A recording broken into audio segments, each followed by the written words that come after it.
Hello everybody, I'm Laura. Welcome back to my tiny little kitchen. Today I'm going to tell you how to not just make a sandwich, but build a masterpiece. I worked at a couple of different convenience stores in upstate New York. One of them was called the Country Store, and the other one was called the Quickway. Okay, owned by competitors. I worked for one. That was funny. I don't know what that was, but that's okay. I worked for the one store, and then when I moved from one area to the other, I went to work for their competitors called the Quickway, and they were owned by the Marabito Fuel Group. Two different fuel groups, two different stores. Both of them, everybody thought my sandwiches were phenomenal. At the Country Store, I worked with a young lady, and I can't remember now for the life of me her name, but it seems like we always worked the same shift. So whenever we were in there, both of us together, I would make her sandwich, she would make mine, because why would we want to make our own sandwiches, right? But people would specifically want one of us to make their sandwiches because, as the guys would say, we did not make a sandwich, we built masterpieces. So I'm going to walk you through how I did sandwiches. Now I am adding margarine. I've got a cold, sorry. It's nothing more than just a cold because I've been walking up and down icy cold hills and all that. I'm using margarine on my sandwich as my preference. My grandma Sprague Post-Hughes, always put margarine on her sandwich. So did my grandma Spry. And as I got a little older, I got in the habit of putting a little bit of margarine or butter on one of my sides of my bread. But I've got to tell you, when I worked at the convenience stores, I didn't do that. It was mayonnaise or mustard, or we left it plain. If we were making it for the person, we would put on whatever they wanted. If it was going in the deli case for them to grab and go, it would have a mustard pack in with it or a mayonnaise pack in with it or whatever, or they would just take it out of the little thing there to take with them.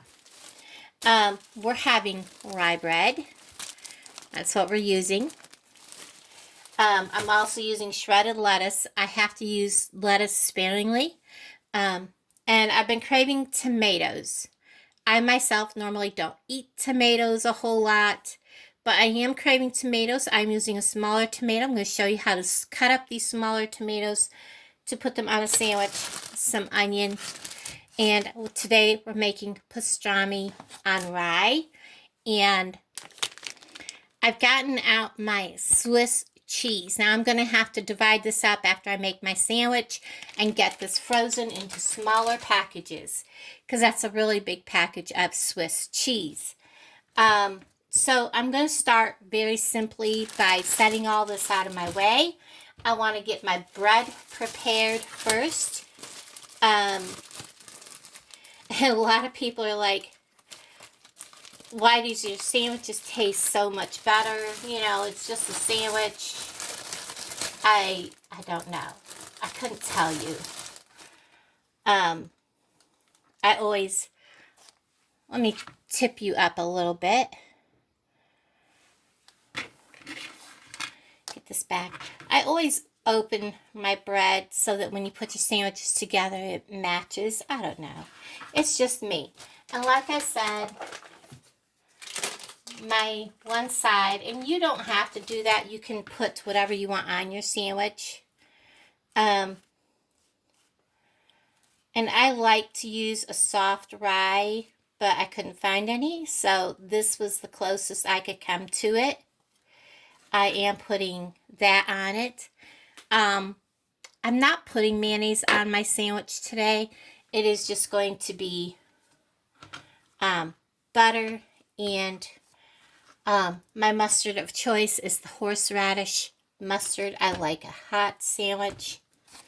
I've already, now I've got breadcrumbs.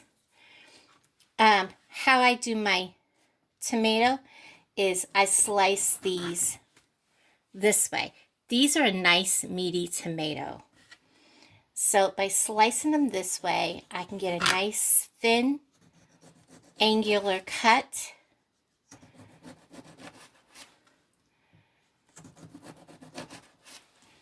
Just like that. You can see how nice and thin that is. Perfect for going on a sandwich.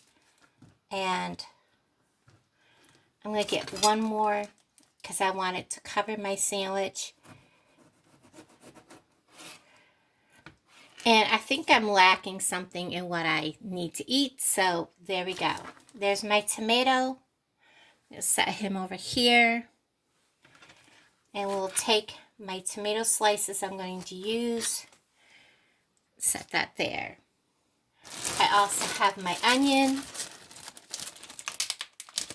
Let me get a piece of paper towel, wipe up the tomato juice.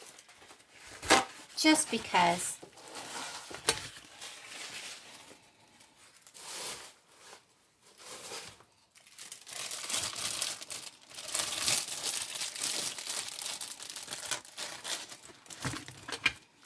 And I'm going to thin slice my onion.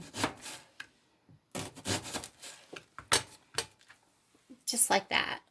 And that will be, well, that's a pretty big slice of bread, so I'll do that much. And that can go back away. Now, to build my sandwich, I also have my lettuce over here.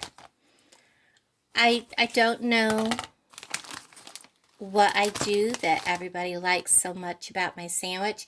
First of all, I believe that a sandwich has to be covered completely.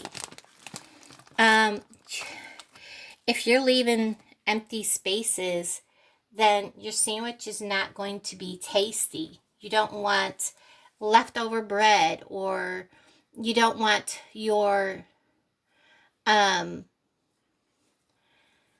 what do I want to say? You don't want, like, to bite into a piece of your sandwich and have all bread. You don't want to bite into your sandwich, have a huge amount of excess cheese or anything. So I'm going to lay that like that. So there's 3 thin slices of pastrami.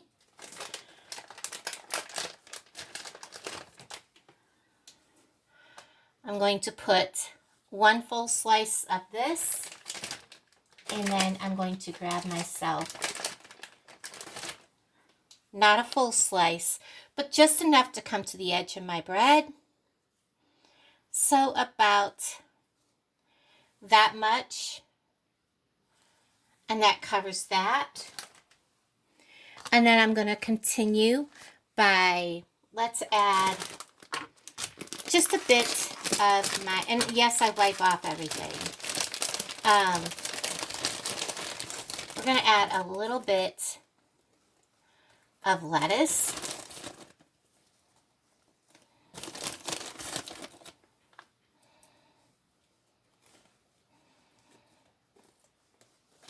And you're probably thinking, God, that's awful skimpy. But it's not really, guys. And I don't put like a bunch of this on. We're just going to spread the onions on like that. I think that's plenty. And then on comes the tomato. Like so. And then I'm going to put, just so that this stays together, I want to make sure I have no watery juice. This is a new bottle, so I wanted to shake it down. I'm just going to put just a dab to help hold this all together. Not a whole lot. And then I will add a little more lettuce. The reason why I did that is because it works kind of as a glue to help hold your sandwich from falling all apart. There we go. Now we're going to go ahead and add your next layer, which we want one full to help hold your sandwich together, and we're going to kind of press it. And we can just lay these in big layers. Just flip them opposite directions. So you see how that has a curve to it? So we're going to flip it opposite directions. So there's actually 6 pieces of pastrami. They're lightly, thin sliced. And we're going to bring this down this way a little bit. We're going to put this hot mustard here. Like I said, you put whatever you want for dressings or whatever you want on your sandwich. I'm going to spread this all the way to the edge, guys. All the way to the edge.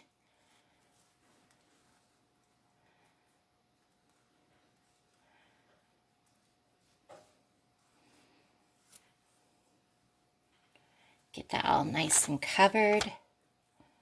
That's probably out of the screen there a little bit. And then, if you remember, this is the flat part of our bread. We're going to flip this just like this. Bring our sandwich over to the center of our plate. Press straight down. Now, when you cut your sandwich, you don't want to cut corner to corner exactly. Or, I mean, you can if that's what you really want. But the best way to cut your sandwich is like this. So we're going to put our hand on our sandwich, press down.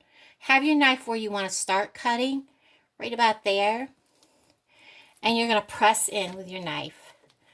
And you're going to pick up and press down. You're going to pick up and press down. You're not going to saw through it, because if you saw through it, you're going to pull your sandwich completely apart. There you go. So there, the sandwich should be cut. I have one little spot there that's not. We'll cut it. We should be able to pull our sandwich apart. And this will poof up. And hold on, I gotta get the finished piece. So, what sandwich is not complete without a Vlasic zesty dill spear? So there you have it, guys. That is how you build not a sandwich, but as I've been told, that is how you create a masterpiece. And I gotta tell you, that looks amazing. Thanks for watching, guys. I hope you got some inspiration, some ideas, how to help your sandwich stay together. Hope you enjoyed this. Bye, guys. I know with football coming, why not? Bye, everybody. Love y'all.